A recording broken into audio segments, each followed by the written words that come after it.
முன்னாடியே போயிட்டாம செய்ய மாட்டேன்.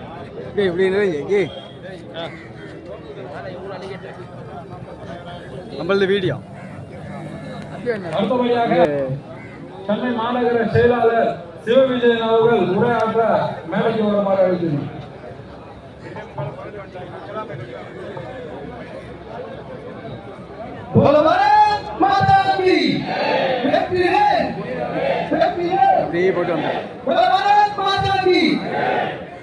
முன்னாடி இடதுபுற வரதுமா போயிடலாம். பெண்கள் கேமரா முன்னாடி கொஞ்சம் முன்னாடி சைட்ல போயிடும்.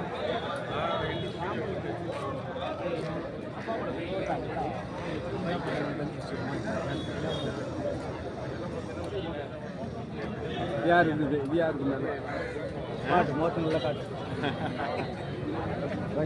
சரி நல்லா இருக்குல்ல?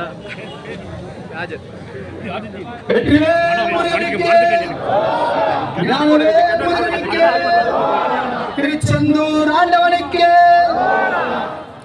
ஹிந்து முண்டங்களாலே விநாயகர் தான். ஆனா எங்களுடைய மாநில எப்போ முருகனை கையில் எடுத்தாலும் தெரியாது. கடந்த 2 ஆண்டுக்கு முன்னாடி நமக்கு சுவாமி விவேகானந்தர் சொன்னாரு, இன்னும் 100 ஆண்டுகளுக்கு நமக்கு பாரத மாதா தான் தெய்வம்னு. அவர் சொல்லி சரியாக 100 ஆண்டில் நமக்கு சுதந்திரம் அடைந்தோம்.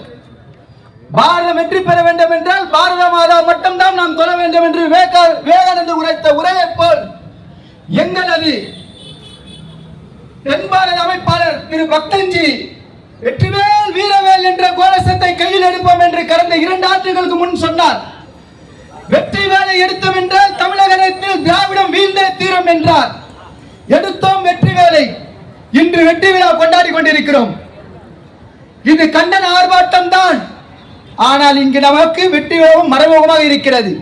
அப்படி ஒரு சூழ்நிலையை இந்த வந்தேரி உதயநிதி அவர்கள் நமக்கு ஏற்படுத்தி கொடுத்திருக்கிறார். சனாதானம் என்றாலே இவர்களுக்கு கசக்கிறது, கதறுகிறார்கள், அலறுகிறார்கள். ஏனென்றால் சனாதானம் என்றாலே தொன்மையானது. நம்ம இந்துக்களுக்கு தெரியல சனாதனா என்னன்னு. சனாதன வேற இந்து வேற நம்பால் யோசிக்கிறான். ஆனா அவன் தெளிவாகிறான், சனாதானம் தான் இந்து மதம், சனாதானம் தான் இந்துத்துவம், சனாதானம் தான் ஒருவனுக்கு ஒருத்தி, சனாதானம் தான் சமத்துவம், சனாதானம் தான் ஜனநாயகம், சனாதானம் எல்லாரும் உயர்த்தி பிடிக்கக்கூடிய ஒரே செங்கோல் அவருக்கு தெரிஞ்சுக்குது. அதனால தான் இதையெல்லாம் எதிர்க்கக்கூடிய திராவிட கட்சிகள், இதெல்லாம் எதிர்க்கக்கூடிய திமுக, இதெல்லாம் எதிர்க்கக்கூடிய திக போன்ற கட்சிகள் சனாதானத்தை ஒழித்தே தீர்வோம் என்று தெளிவா இருக்கா.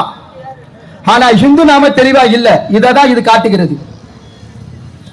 ஏன்னா இதுக்கு முன்னாடி ஜனநாயகத்தை பணத்தால வீழ்த்தி வச்சிருந்தான். பணம் கொடுத்தா ஜனநாயகம் வெல்லும்.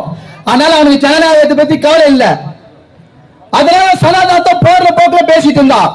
முதல் முறையாக சனாதானம் ஜனநாயகம் என்ற பெயரில் வெற்றி கொண்டுள்ளது. தமிழகத்தில் முகரம் சுட்டியுள்ளது. திராவிட ஜி கேட்கிறா, ஜி என்ன ஜி ஜோசப் விஜய் வென்றார், அது எப்படி நமக்கு வெற்றி ஆகட்டு? ரொம்ப பிரச்சனை இல்லை. நமக்கு இந்த பழந்தின்னு கொட்டப்பட்ட தீரம் தான் பிரச்சனை. இதெல்லாம் சுனாமி மாதிரி, இவர ஸ்டாலின் மாதிரி இப்படி வரும் அப்படி போயிடும். இதெல்லாம் நம்ம சொல்லுவாங்கல்ல, ஒரு மிகப்பெரிய துர்நாற்றம் இதெல்லாம் வரும்போது மழை அந்த இடத்துல தூய்மைப்படுத்தும். அதுக்காக மழை 24 மேல போயிஞ்சா நாடே சம்பிச்சிடும். அது போலதான் அழுகி கிடந்த தமிழ்நாடு, அழுக்குட்டு இருந்த தமிழ்நாடை சுத்தம் செய்ய ஒரு சுனாமி மருத்துவரை போலதான் இந்த ஜோசப் விஜயோட ஆட்சி. இது வர ஒட்டுமொத்த எல்லாத்தையும் வாசல் பண்ணிட்டு போயிடும். நாம ஃப்ரெஷ்ஷா அருமையா இன்னும் 2 ஆண்டுகளில் தமிழகத்தில் ஆன்மீக பக்தியுள்ள நேர்மையுள்ள சனாதனத்தின் முழுவதும் ஒரு மலர்பத ஆட்சியை கண்கூடாக காலம் முன்பது இல்லை என்பதுதான் நமக்கு இன்று கண்கூடான காட்சி. ஆனால் இன்று சனாதனத்தை எதிர்த்து பேசிய ஒருவன் தமிழகத்தில் நடமாடுகிறான் என்றால் நாம் இத்தனை பேர் அல்ல, தமிழகம் முழுவதும் உள்ள மானமுள்ள சுரணையுள்ள இந்துக்கள் நடமாடுவது நம் மானத்திற்கு வெட்கக்கேடான விஷயம். அதனால் வரக்கூடிய நாள்களில் இப்பதான் தெரிஞ்சிட்டது. நான் 2 நாள் முன்னாடி பேட்டியை பார்த்தேன்.